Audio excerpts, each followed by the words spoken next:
Welcome to Living Life on the Max with Keisha B. Spivey, a weekly podcast that will challenge you and encourage you to live your best life yet.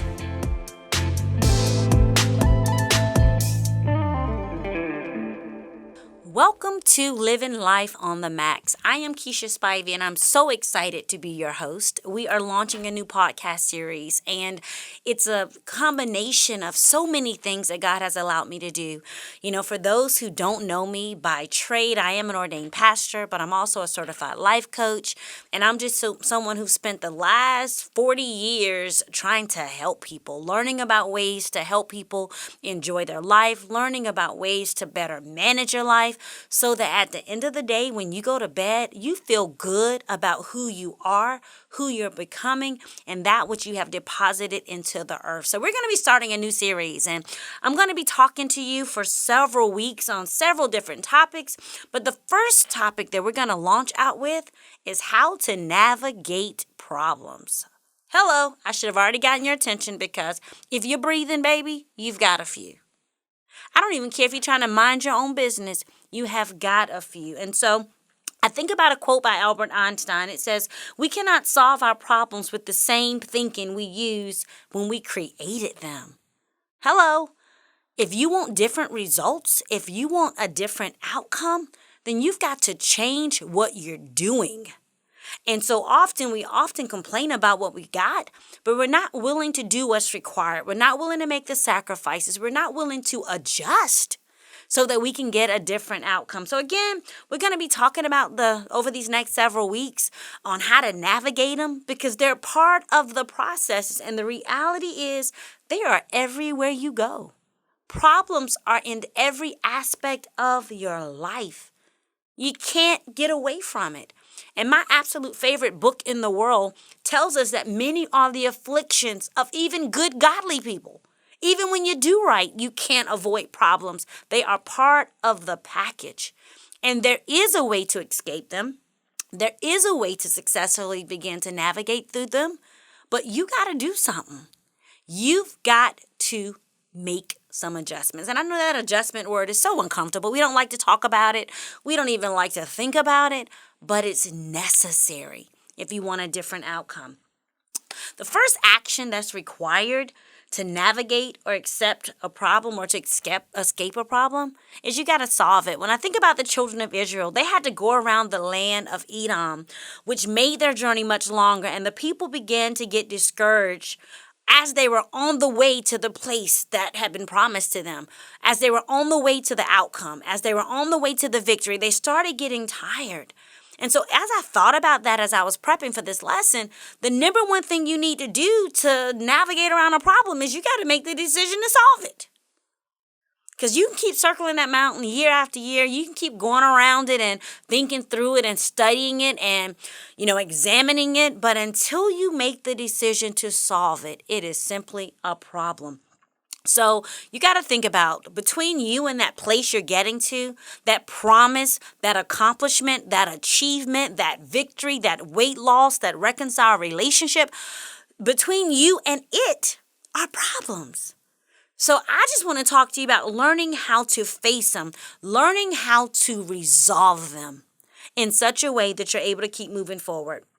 When you think about an obstacle, let's talk about it for a minute. When you think about an issue, when you think about a challenge, it is nothing more than a temporary test of your resolve, your capacity, and your faith. It's a test. It's a test. We call it an issue, but it's a test. We call it a problem, but it's a test. We call it an obstacle, but it's a test.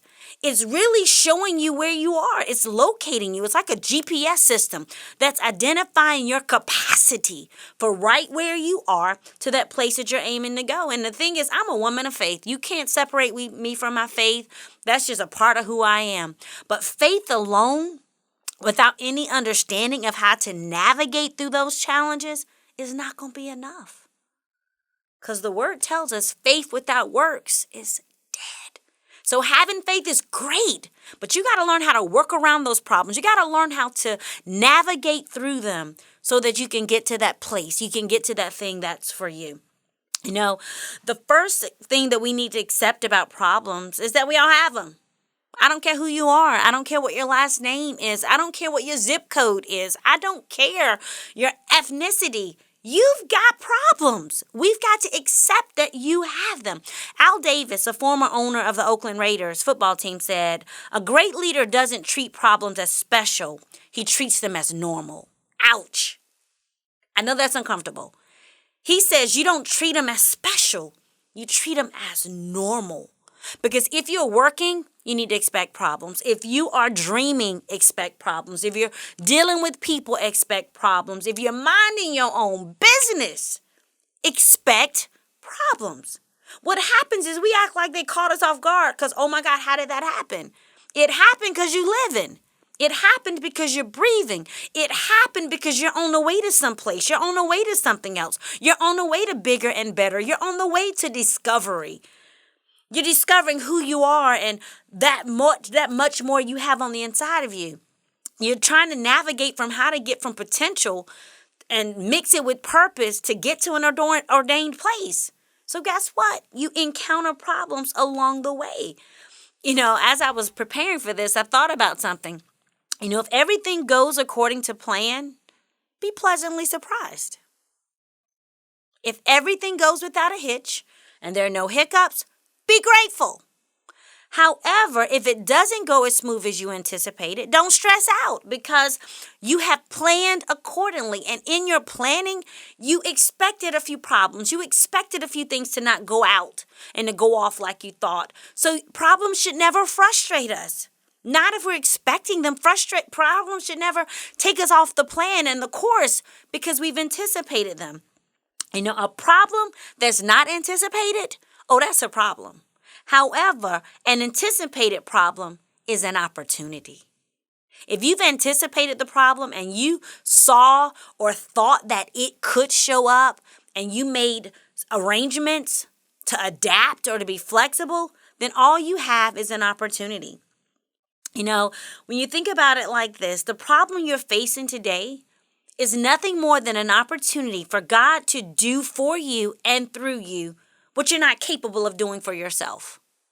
I know you think you got it all worked out, and I know you think you're just as smart and you got all the answers, but you don't. Problems let us realize quickly that there are some things we can't do alone. There are some things we didn't necessarily anticipate, but we have to navigate around. Those problems remind us that we need to be dependent on a greater source and a greater power than you, yourself, and I. Problems let you know, boo, it ain't about you, that there's something bigger, that there's more at stake. There's something on the line.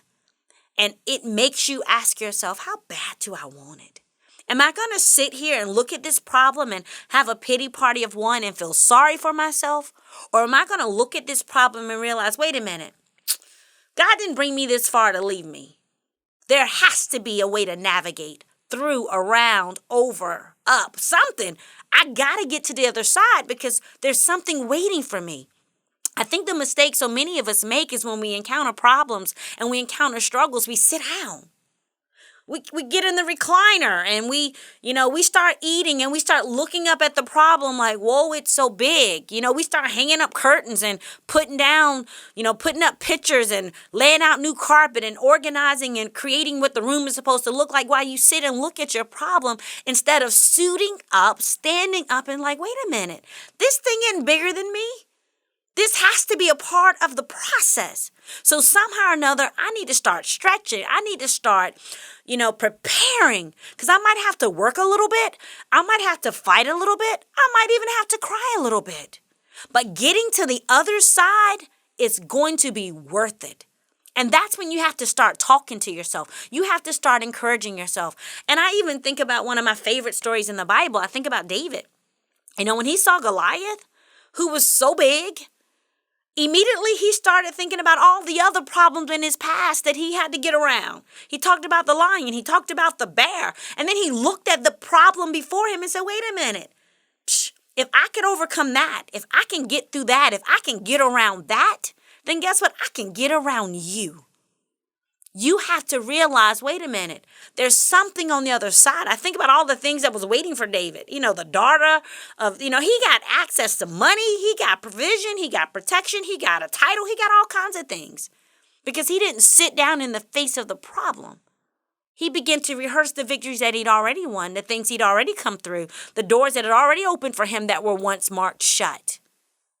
I can imagine him thinking about even being rejected, being looked over. All the things that could have held him back were the things that gave him fuel and a fight to keep moving forward. It's okay to admit that you don't have all the answers. It's okay to admit that you didn't acknowledge and prepare for all the problems. It's okay. It's okay to say that some things are just bigger than your capacity. That's not weakness. That's wisdom. That's wisdom. It's so okay to accept the fact that you were not designed to do life by yourself. You need to realize, wait a minute, I'm going to win, but it ain't about just me winning.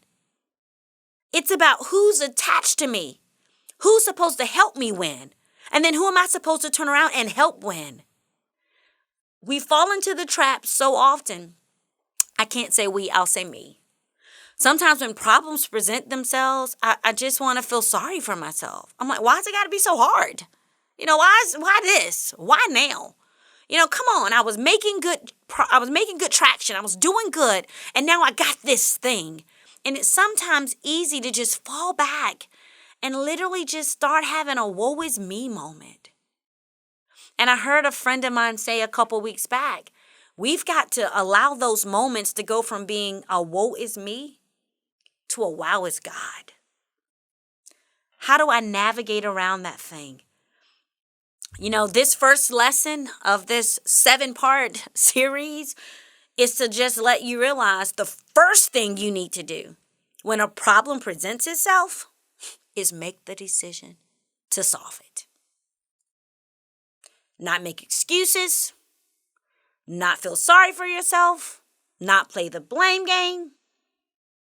You have to decide to solve it.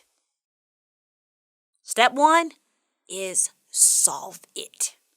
Solve it. And we pick up next week, we're going to talk about step 2, which is really identifying the real it, the real problem.